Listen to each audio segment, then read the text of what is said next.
My guest today is Mr. Struan Stevenson, author and the Conservative member of the European Parliament for Scotland from 1999 to 2014, who became an active supporter of the People's Mojahedin Organization of Iran, or PMOI, while the West had them listed as a terrorist organization. Struan Stevenson soon realized that the Iranian regime was spending a great deal of time and resources aimed at keeping the PMOI on international terrorist blacklist when he decided to expose Iranian regime's propaganda machine. As difficult as it was, Mr. Stevenson helped the successful campaign to have the PMOI removed from the US, UK, and the EU terrorist blacklists. Despite threats to him and his family and warnings even from his own government, he was able to persuade others to be the voice of justice for the Iranian Mojahedin. Prominent personalities such as Paulo Casaca, former member of the European Parliament for Portugal from 1999 to 2009, and Alejo Vidal-Quadras, Vice President of the European Parliament.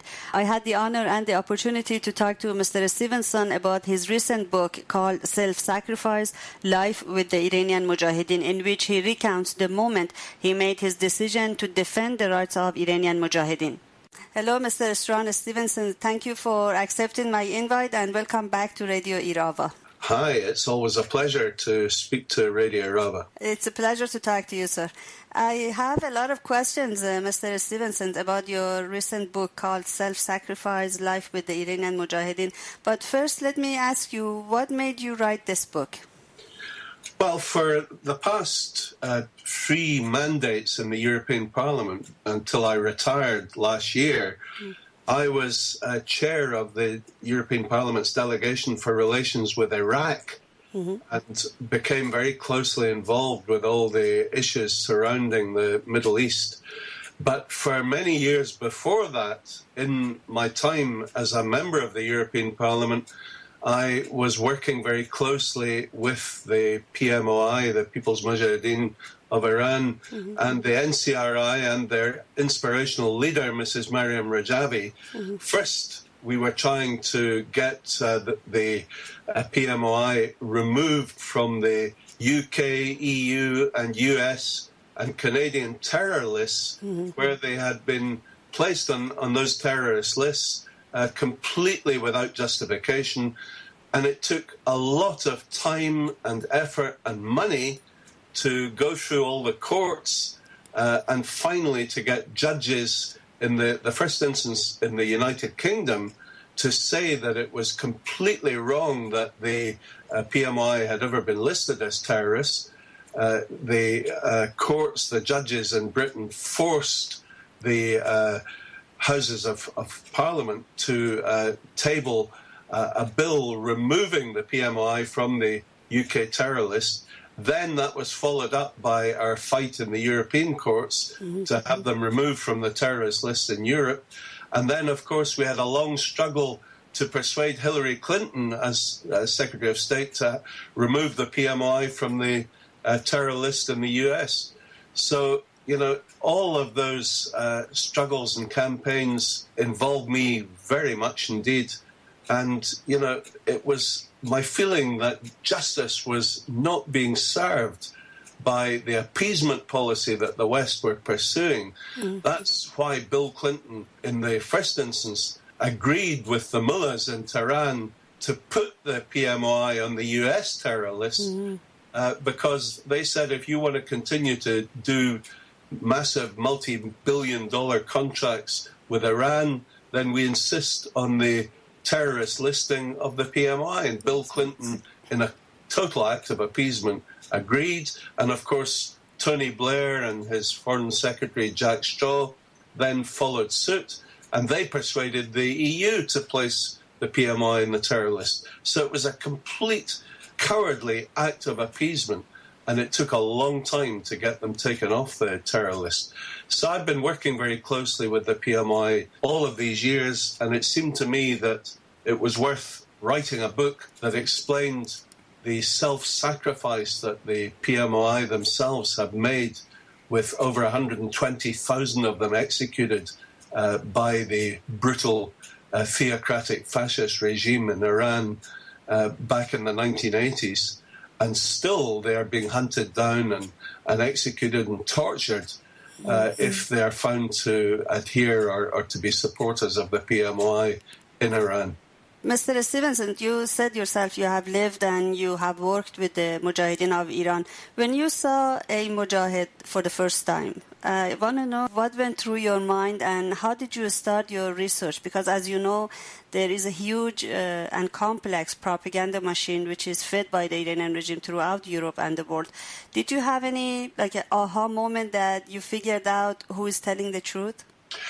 Yeah, well, when I was first elected as a member of the European Parliament, I used to get regular visits from the ambassador from the Islamic Republic of Iran. And he used to come to my office and tell me what a wonderful country Iran was and how the Islamic regime was doing such a great job. And then I started reading increasing reports about the brutality and the human rights abuse and the abuse of women's rights that were happening in Iran. And one day I read a report that a 16-year-old girl had been hanged.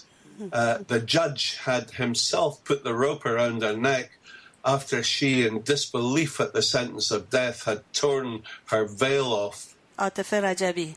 Exactly. And when that same day the ambassador came to my office, he started his usual chat about the great works of his Iranian regime. And I said, can you just stop there? I have just read this report about this brutal and unprecedented execution of a 16-year-old girl. I'm now going to ask you to leave my office. I'm never going to allow you to return and cross the threshold of my door again. And I'm now going to devote my life to working for the removal of your regime from power. And at that point, I then phoned the PMOI and said, you know, I've met you on one or two occasions. Now I pledge that I want to work with you. And from that point on, I've worked very closely with the PMOI. But did the Iranian regime's element or their officials, did they ever threaten you or bribe you to silence you? Oh, absolutely. Yeah. Certainly. I mean, myself and many other members of parliament, including my great friend Paulo Casaca, who is still a great supporter of the PMOI. Paulo was, you know, accused of being a terrorist in Portugal, his home country, and went through court cases because of these false accusations.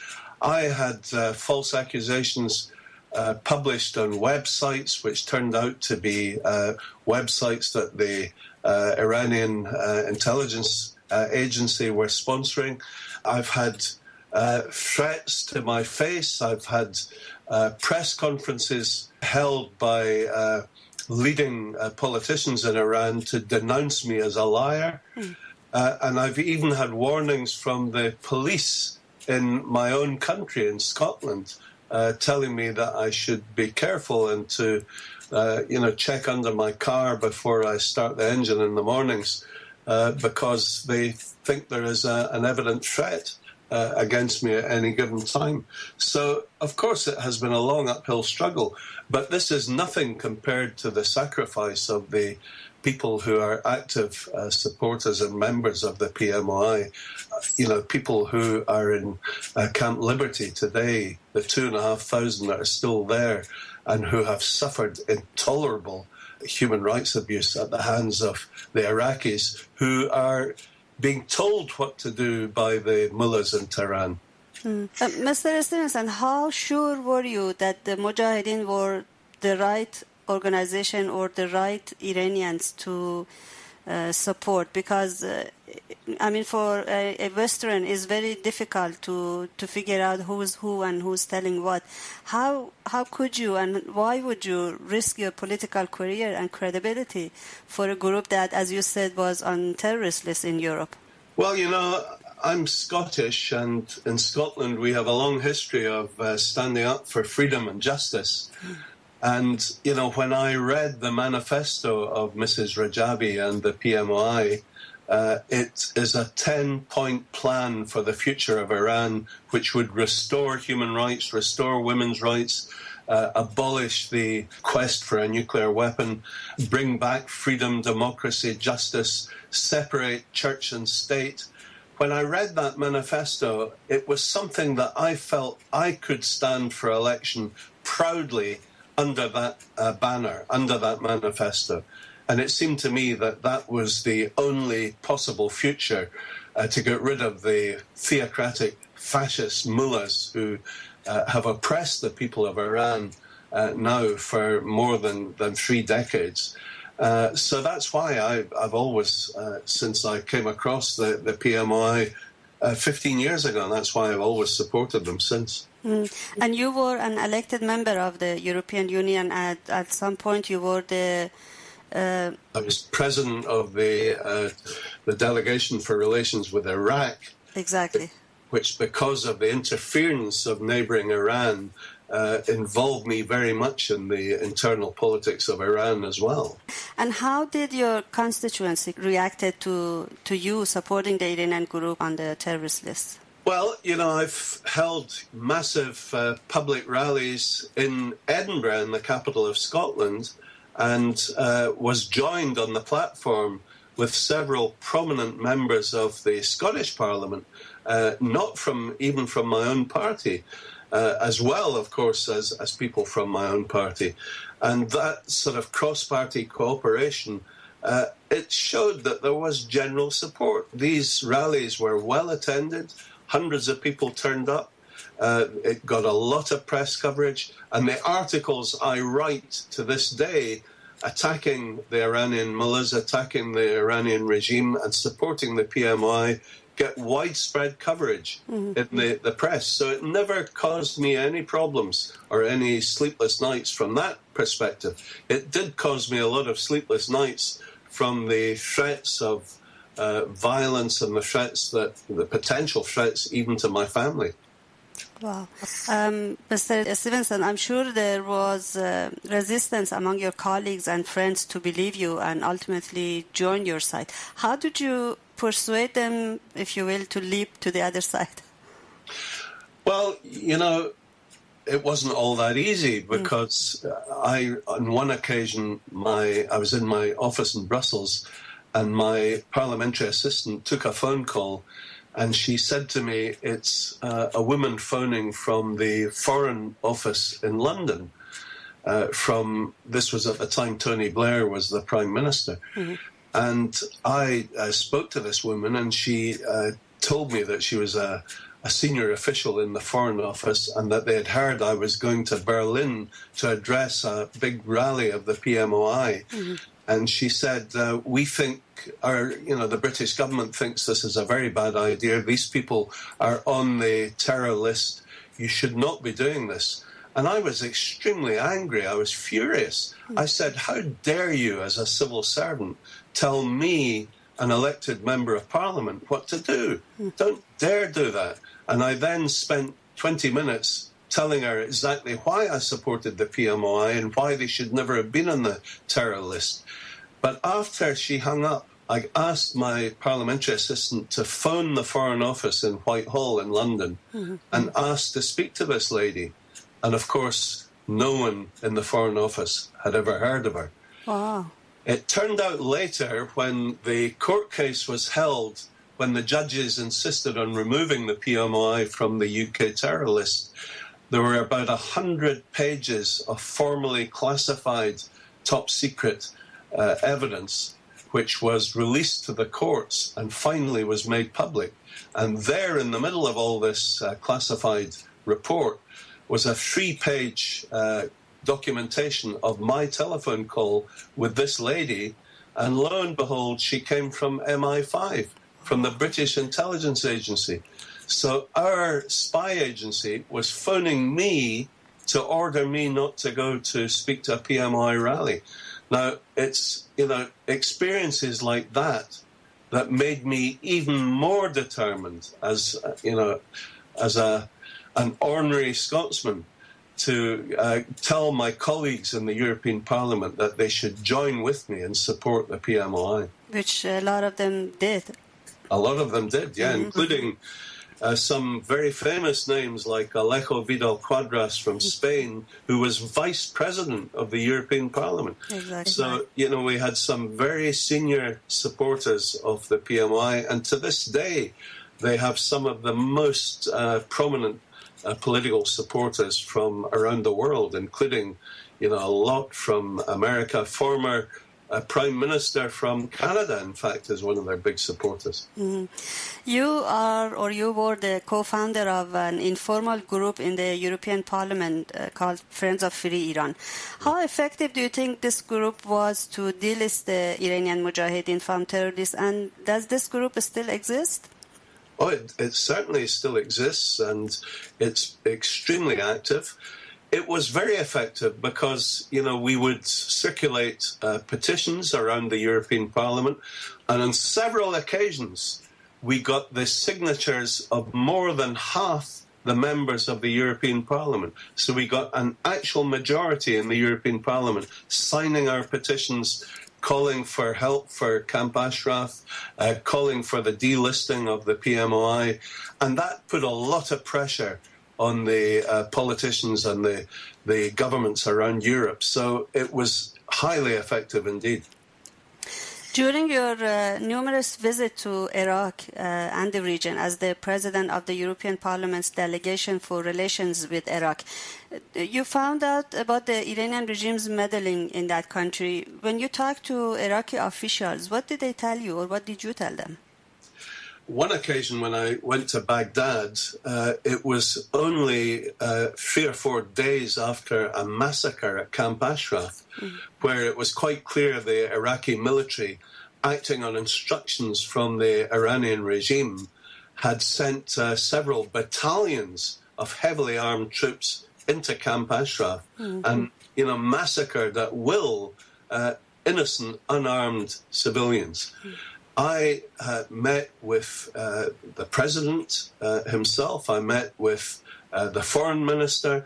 I met with many of the senior ministers in the Iraqi government. I said to the foreign minister, he told me that there was absolutely no involvement of the Iraqi regime in the massacre, and he didn't know who had done it, and they would be looking for evidence themselves and holding a full inquiry.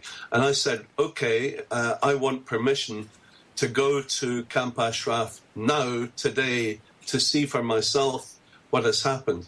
And he said there's absolutely no question of that being allowed. And he forbade me to go. And I said, well, if you're telling me that the Iraqi military had nothing to do with this massacre, why are you stopping me from going? And he really had no good answer for that. Exactly. So I held a press conference in Baghdad on the steps of the Baghdad parliament to expose the hypocrisy of the foreign minister and to expose the fact that they were clearly culpable and guilty of this massacre. And still the people who have been involved in several of these massacres, the generals who led these attacks on unarmed civilians and perpetrated the murderous brutality that these people suffered. Still, they are in charge of the 2,500 refugees who are being held in concentration camp facilities in Camp Liberty near Baghdad airport. It is an absolute outrage that the West has not done anything to protect these people or to get them out of Iraq to countries of safety. Mr. Stevensons, I want to talk to you about the role of Martin Kobler, the former UN representative in Iraq, when he was in Iraq. When you, I'm sure you sat down and talked to him about the situation of residents of Camp Ashraf. What did he tell you, and what was his position at all about the residents? Well, the first time I met Kobler was in the European Parliament. Before he had even gone to Iraq, he'd been appointed, but he still hadn't gone to Baghdad. But he called my office and said he wanted to meet me.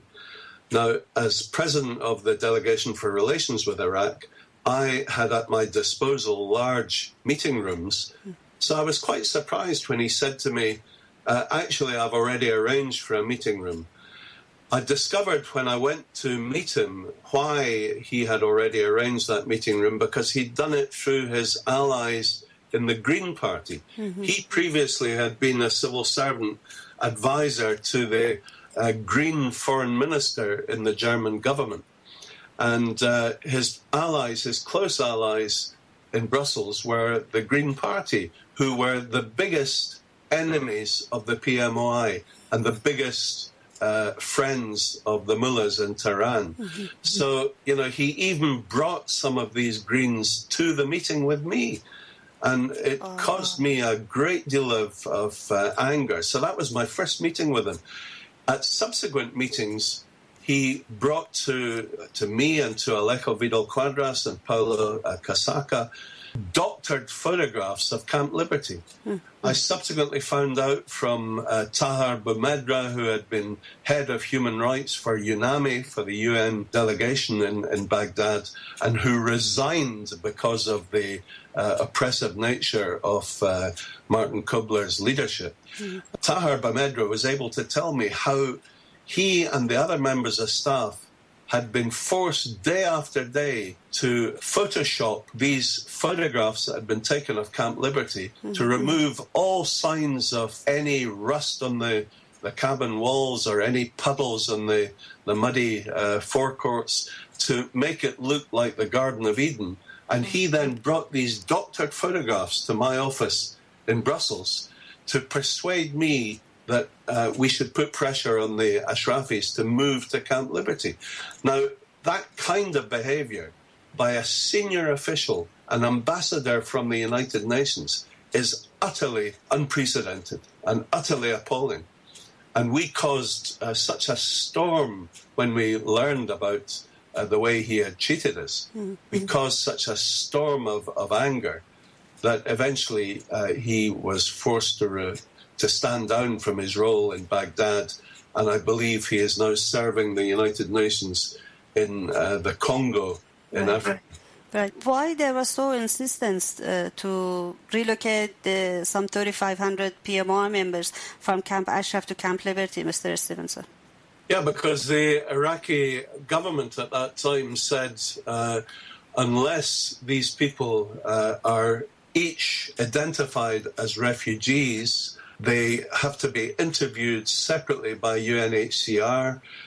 We are not going to permit them to be interviewed in Camp Ashraf. We insist that they be interviewed outside of Camp Ashraf, and the only place we can guarantee their safety is in Camp Liberty. Actually, initially, the Iraqi government wanted to split up the 3,500 people who were at that time in Camp Ashraf and send them to different locations, some former military bases in the desert in southern Iraq, which would have exposed them very much to danger from the Iranian regime.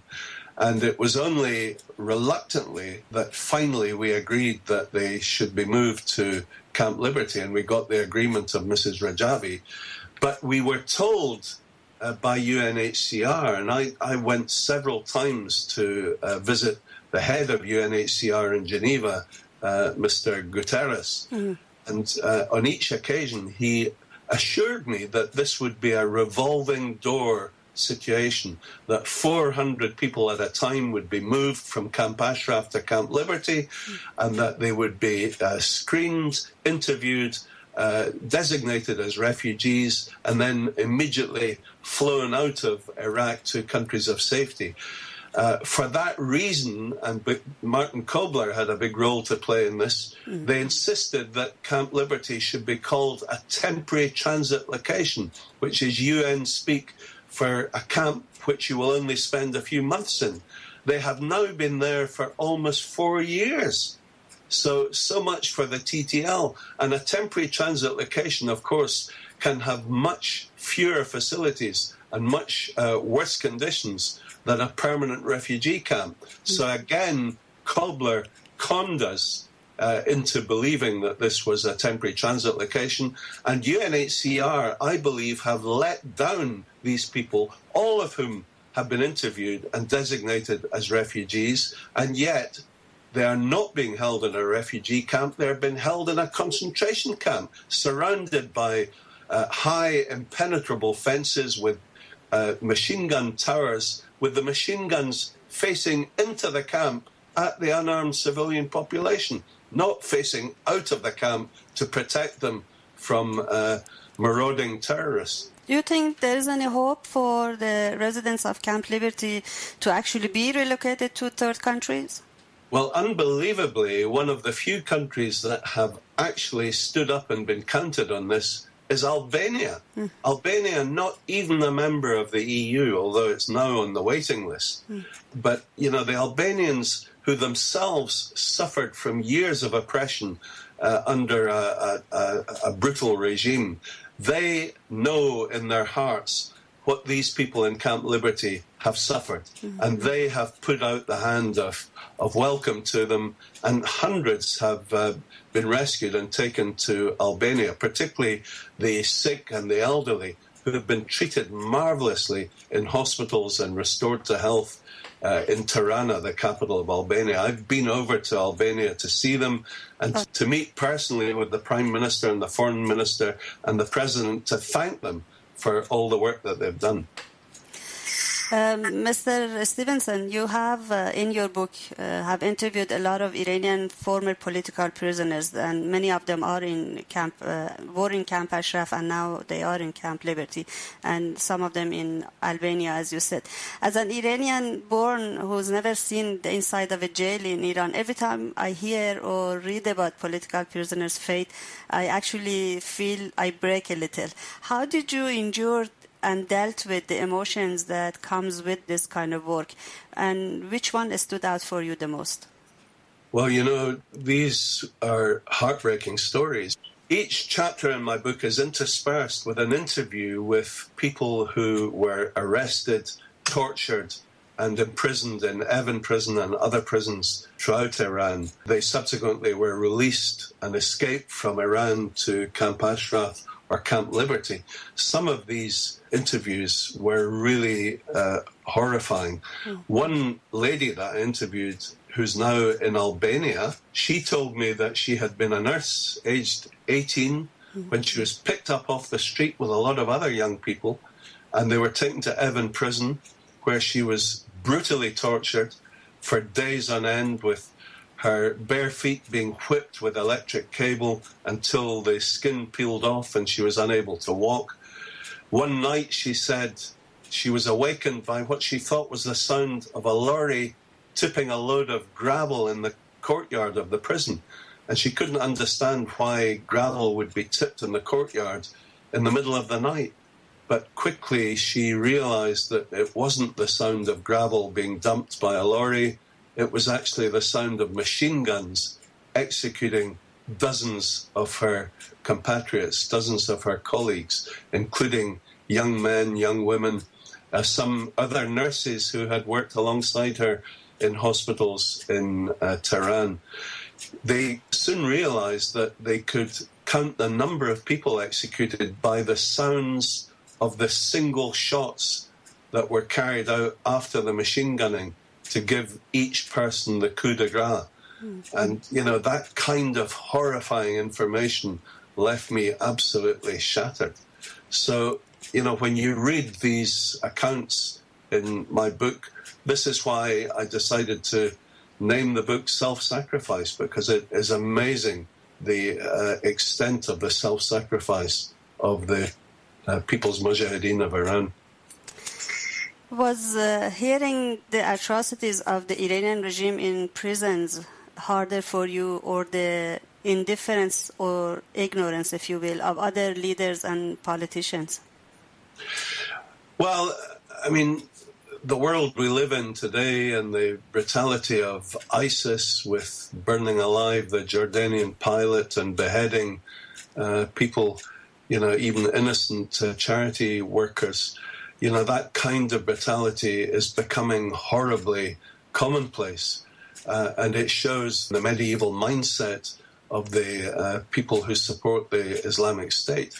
But you have to remember, in parts of Iraq, I quickly discovered that the Sunni population, who themselves were being persecuted by the Shia militia, paid and armed by the Iranian regime, many of the Sunni communities preferred the Islamic State to the Shia militia, who had brutally murdered, tortured, and raped their men and women for many years under the former puppet of Iran, the Iraqi Prime Minister Nouri al-Maliki. So, this kind of brutality is horribly commonplace now. Do you think the ignorance of the West had anything to do with the rise of ISIS in the Middle East? I have said in my book that the policy of the West, particularly the illegal invasion of Iraq, then the support for Nouri al-Maliki to hold office as Prime Minister on two separate occasions. In fact, it took a Herculean effort by all of us to persuade the Americans and the EU not to support him for a third term of office as Prime Minister, because he had brought Iraq to its knees and had sown the seeds, laid the foundations for ISIS to take over a third of that country. I mean, his genocidal campaign against his own Sunni population, backed and encouraged by the mullahs in Tehran, was exactly what set up the vacuum which sucked in ISIS from neighboring Syria. And, it was the Western appeasement policy in backing this sectarian dictatorship of Maliki, one of the most corrupt leaders in the Middle East, that has caused the rise of ISIS and could now lead to the division of Iraq into perhaps 3 separate regions. So what is the solution to defeat ISIS, do you think? I can tell you what the solution is not, and the way to defeat ISIS is not to pursue the current policy where, the West is providing airstrikes and air cover for the 30,000 Shia militia who are armed, led, and financed by the Iranian regime. These people are almost as brutal and sometimes even more brutal than the Islamic State themselves. They don't care when they attack Fallujah or Ramadi or Mosul if hundreds of innocent Sunni civilians are killed. These Shiite militias, they are every bit as barbaric as the Islamic State themselves. So for us to be supporting them in Iraq against ISIS, and yet for us to be fighting against them in Yemen, where the Iranians are backing the Houthi rebels, and we have supported the Saudi Arabian coalition, the Arab coalition, who are fighting the Yemeni Houthi rebels. It seems bizarre that we can't make up our mind which side we're on. But unfortunately, we have heard the news from Vienna that after 12 years, Obama has finally forced through the signing of a nuclear agreement with the Iranian regime, which is an historic mistake of catastrophic proportions. And I was appalled to hear that news today. Why? Not least because it immediately releases, with the lifting of sanctions, $150 billion of Iranian assets. Now, the Iranian regime has been teetering on the brink of bankruptcy. Rouhani, the so-called moderate leader, under whose leadership 1,800 people have been executed, many of them hanged in public in the last year alone. So he really is some moderate. If he's a moderate, I would hate to see anyone less moderate taking over. But we call him the smiling moderate leader of the Iranian regime. He, in February this year, announced a 50% increase in their Revolutionary Guards Corps budget. The IRGC are listed as terrorists around the world. They are exporting terror to countries in the zone and to countries around the world. And yet here we are lifting sanctions and providing them with a new vital shot of $150 billion, which they will use to arm Hezbollah, to support Hamas in Gaza, to support the Houthi rebels in Yemen, to support the bloody civil war of Bashar al-Assad in Syria, and they will continue to build their nuclear weapons, because today's agreement did nothing to stop them building the nuclear weapon.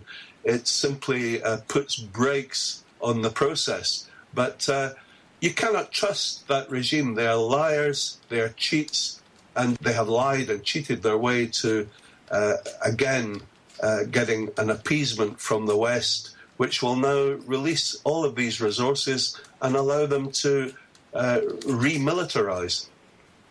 Mr. Stevenson, now that you're retired, is there any sign you're slowing down? Well, no, because when I retired, the first thing I did with my many great brothers and sisters in the PMOI, we formed the European Iraqi Freedom Association. And many of the very senior politicians from around the world that I've met during my years in this position have become members of the board of directors of my new organization, including several prime ministers, former foreign ministers.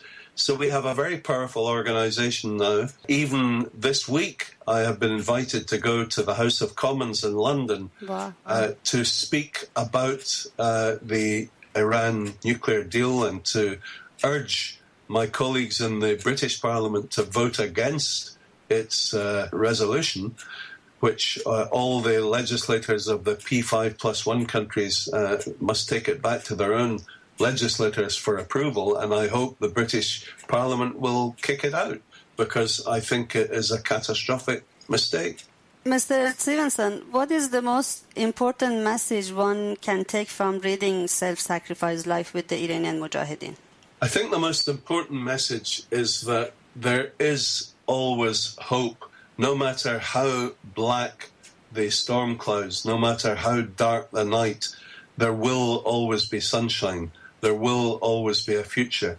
And even although it is a harrowing tale, I think you come away from it realizing that mistakes in foreign policy by the West, the appeasement policy that the West showed to the mullahs and continues to show to the mullahs in Tehran, were mistakes that we have to learn from. We have to learn the lessons of history. Sadly, the nuclear deal signed in Vienna today shows that we are still slow in learning these lessons, but I hope my book will pave the way towards a better future.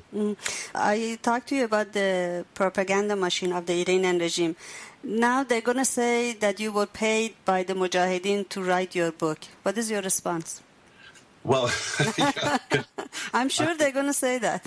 I can tell you that that is certainly untrue, and if they dare to say that, they better have good lawyers, because I will sue them and have plenty of evidence to show that that is absolutely not the case, absolutely untrue.